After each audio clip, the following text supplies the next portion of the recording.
ओम साईं राम। मेरे प्रिय आत्मन, क्या आपने कभी अपने जीवन की आपाधापी में ये अनुभव किया है कि कोई अदृश्य शक्ति एक माँ की तरह आपका कितना ख्याल रखती है? वो शक्ति जो वायु की भांति अदृश्य होकर भी आपके अस्तित्व का आधार है, जो आपको गलत मार्ग पर जाने से रोकती है, आपको गिरते हुए संभालती है और संकट के आने से पहले ही अंतर्मन में एक चेतावनी की घंटी बजा देती है। आत्मन, शिरडी के साईं बाबा एक ऐसे ही दिव्य संत हैं जो सरलता, अपार करुणा और मानवता के ईश्वरीय गुणों के साथ इस पावन धरती पर अवतरित हुए।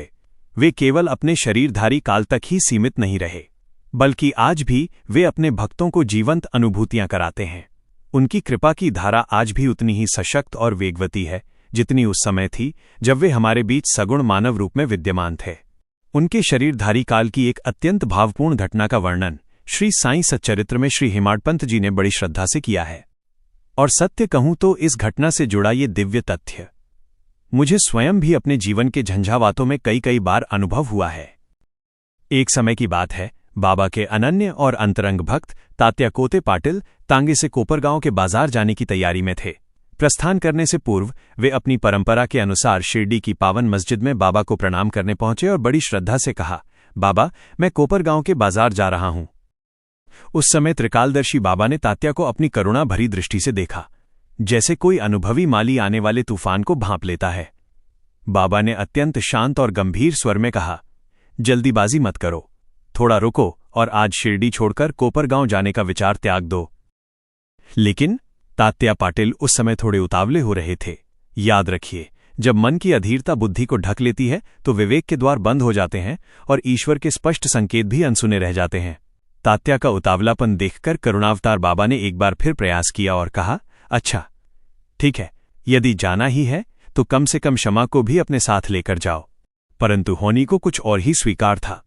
तात्या कोते पाटिल ने बाबा के इस दूसरे संकेत को भी नहीं माना और अंततः वे अकेले ही अपना तांगा लेकर आगे बढ़ गए। तांगे का एक घोड़ा स्वभाव से थोड़ा चंचल था।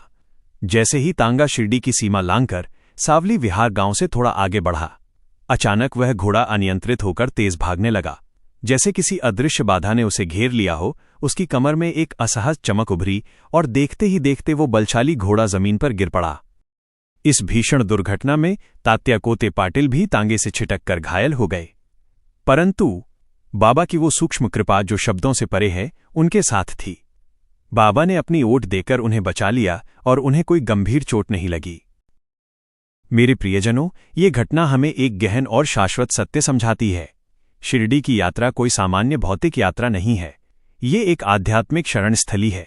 यहां बाबा की आज्ञा के बिना कोई भी भक्त शिरडी से प्रस्थान नहीं कर सकता।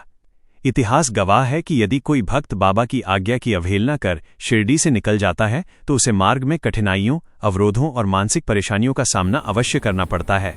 जैसे एक छोटा बच्चा अपने पिता की उंगली छोड़कर भीड़ में खो जाता है, वैसे ही बाबा के निर्देशों को भूलकर हम कष्ट पाते हैं। ये केवल पन्नों पर लिखी कथा नहीं है, ये एक जीवंत अनुभव है।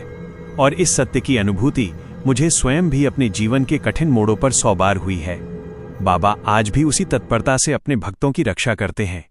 बस अंतर केवल इतना है कि अब वे चर्म चक्षुओं से नहीं, बल्कि हृदय की अनुभूति से दिखाई देते हैं। वे आज भी अपने वचनों को निभा रहे हैं। यदि आपको भी अपने जीवन की यात्रा में साईं बाबा की ऐसी कोई अद्भुत अनुभूति या सूक्ष्म संकेत मिला हो तो अपनी संकोच की दीवार गिराकर कमेंट में अपना वो अनुभव हमारे साथ अवश्य साझा करें।